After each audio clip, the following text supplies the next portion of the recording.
नमस्कार दोस्तों, मेरा नाम है पंकज दुबे और आज हम बात करने वाले हैं दोस्तों रसिया के बारे में। दोस्तों खबर ये आ रही है कि रशियन आर्मी यूक्रेन के अंदर बहुत तेजी के साथ घुसते जा रही है और यूक्रेन के बहुत सारे टेरिटरी पे इन्होंने क्या कर लिया है, कब्जा कर लिया है। अगर यहाँ पे देखा जाए तो रिपोर्ट में यह बताया जा रहा है कि 2023 में रसिया ने जितना यूक्रेन की टेरिटरी पे कब्जा किया था उससे ज्यादा तो कब्जा इन्होंने एक महीने में कर लिया है। उसके साथ ही तो साथ दोस्तों यहाँ पे हम ये भी डिस्कस करने वाले हैं कि अभी रिसेंट में क्या हुआ था कि रसिया ने 10 नवंबर को 145 ड्रोन्स मारे थे। कहां पे? यूक्रेन के अंदर। अब पता चल रहा है दोस्तों, बोलते हैं ना, रसिया ने और ड्रोन्स मारना चालू कर दिया है, युद्ध को और बढ़ा दिया है।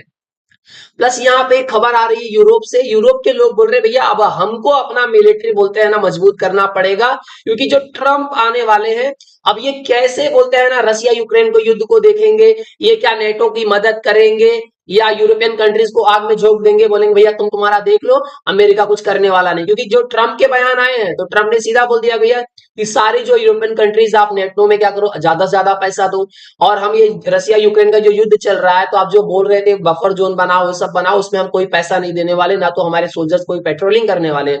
तो ये सब सुनने के बाद अब यूरोप पूरी तरह से जाग गया है। अब इनका कहना है कि अब डिफेंस सेक्टर में, अब डिफेंस में हम क्या करेंगे, ज्यादा से ज्यादा इन्वेस्टमेंट करेंगे।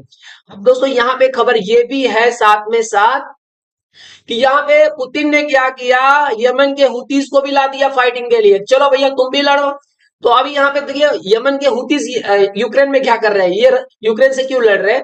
देखिए रसिया ने सीधा हुतीस को बोला देखो तुमको इजराइल को मारना है, तुमको इजराइल से लड़ना है तो तुमको क्या चाहिए, वेपन्स चाहिए। तुम्हारे पास तो पैसे नहीं है तो एक काम करो, तुम अपनी आर्मी हमको दे दो, हम तुमको क्या कर देंगे, वेपन्स दे देंगे। जैसे बोलते हैं ना किम जोंग वाले केस में, जैसे किम जोंग ने क्या किया था, 10,000 से ज्यादा बोलते हैं ना अपने ट्रूप्स को वहां पे भेज दिया, नॉर्थ कोरिया में भेज दिया है।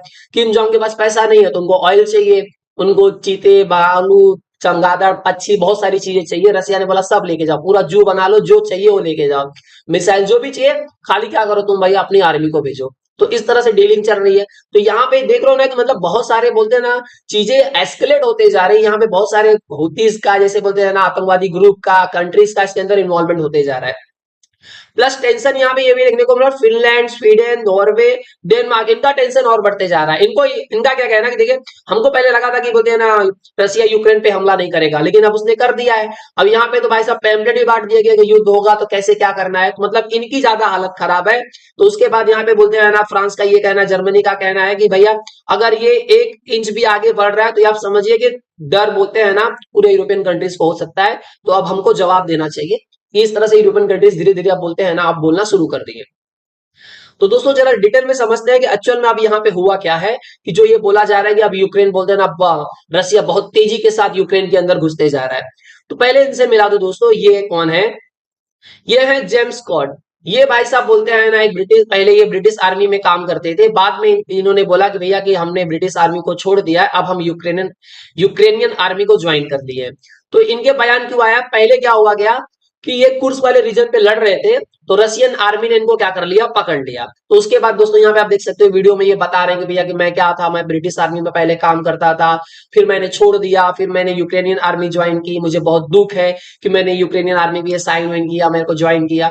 अब ये बताया जा रहा है कि कंट्रोवर्सी इस तरह से बताई जा रही है कि भैया यूके का इसमें सपोर्ट हो सकता है, यूके ने अपने सैनिक को भेजा होगा और जब इनको पकड़ा गया होगा तो ये अपने अलग कहानी सुना रहे हैं कि मैं पहले मैं काम करता था, अब मैं यूक्रेन के लिए काम करता हूँ।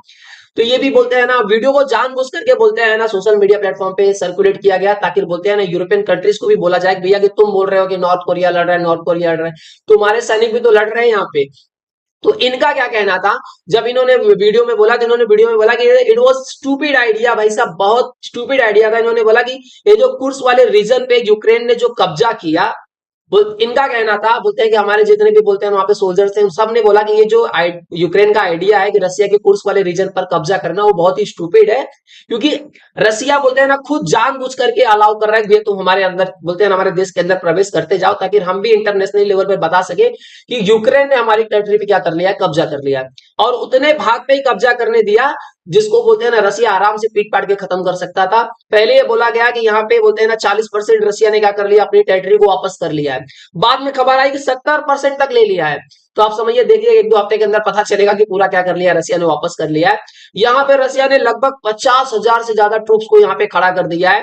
जिसमें से ये भी बोला जा रहा है कि नॉर्थ कोरिया के 10,000 ट्रूप्स यहाँ पे है, प्लस हुतीस को भी यहाँ पे आकर खड़ा कर दिया भैया तुम भी लड़ो। अब देखो दोस्तों, ये जिस तरफ से ये फिगर आप देख पा रहे हो, यहाँ पे मैप आपको देखने को मिल रहा होगा, तो ये धीरे धीरे बोलते हैं ना पूरा रसिया यूक्रेन के अंदर पूरा दम घुसते ही जा रहा है, घुसते ही जा रहा है, घुसते ही जा रहा है। पहले इन्होंने क्या किया, कुछ लगभग बोलते हैं ना रसिया ने पहले 5,75,000 सोल्जर्स यहाँ पे उतारे थे। अब खबर आ रही है भाई साहब इन्होंने 6,90,000 सोल्जर्स उतार दिए, भैया लड़ो यूक्रेन से। अब देखिए ये युद्ध बोलते हैं ना ज्यादा एस्केलेट इसलिए होते हैं क्या कि बीच में आपने रिसेंट में देखा यूएस ने बोला भैया आप एटीएसएमएस क्या कर लो, हमारी लॉन्ग रेंज वाली मिसाइल ले लो, यूके ने बोला हमारा स्टॉर्म शैडो ले लो। अब फ्रांस ने बोला कि देखिए यूक्रेन की मदद में हम कोई रेड लाइन नहीं देखेंगे कि रसिया की कौन सी रेड लाइन हम ये नहीं देखने वाले, हम यूक्रेन की सपोर्ट करेंगे, क्योंकि इनको ऐसा लगता है कि जब रसिया यूक्रेन को खत्म करेगा तो अगला नंबर बोलते हैं ना यूरोपियन कंट्रीज जो बची हुई है, फ्रांस ये सब जो है, जर्मनी, इटली, ये सब का नंबर लग सकता है। उसके पहले भी आपने देखा होगा कि रसिया ने बोलते हैं ना माहौल तब चेंज कर दिया कि जब ये सब ये अलाउ किया गया, यूएस ने एटीएस लॉन्ग रेंज वाली मिसाइल दी, यूके ने भी लॉन्ग रेंज वाली मिसाइल दे दी, और यूक्रेन ने क्या किया, जेलेंस्की चच्चा ने रसिया के अंदर मार दिया। तो पुतिन ने उसका जवाब देते हुए बोला भैया हम ऑर्सनिक मिसाइल मारे। अब बोल दिया कि ऑर्सनिक मिसाइल का बहुत सारा स्टॉक हमने क्या कर दिया है, रेडी बना करके रख दिया है। अब सोचते हैं कि टेस्ट कहां पे करें, तो टेस्ट करने का अगर जगह हमको समझ में नहीं आया तो हम यूक्रेन के अंदर ही उसका टेस्टिंग कर लेंगे। ये कहना किसका है, पुतिन का कहना है। तो दोस्तों यहाँ पे एक्चुअल में अब क्या चल रहा है कि अभी रिसेंट में रसिया ने 188 बोलते हैं ना ड्रोन से अटैक किया है यूक्रेन की राजधानी के ऊपर, तो जिसपे बोलते हैं ना यूक्रेन की मिलिट्री का कहना कि हमने 76 ड्रोन्स को क्या किया है, मार करके उसमें से गिरा दिया है। अब ये देखिए जो ड्रोन्स है ये ना यूक्रेन के कैपिटल तक पहुंच चुके हैं, और उनकी पूरी कंट्री में, यूक्रेन में बोलते हैं ना हर जगह आपको देखने साउंड एयर रेड अलर्ट आपको वहां पे देखने को मिल रहा होगा यूक्रेन के अंदर। और ऐसा ही बोलते हैं ना हमला इसके पहले 10 नवंबर को भी इन्होंने क्या किया था, 145 ड्रोन्स मार दिए थे किसने, रसिया ने यूक्रेन के अंदर। अब उसमें ये सब बोला जा रहा है कि रसिया बोलते हैं ना पूरा यूक्रेन को बोलते हैं ना पूरा धूल चटाना चाहता है।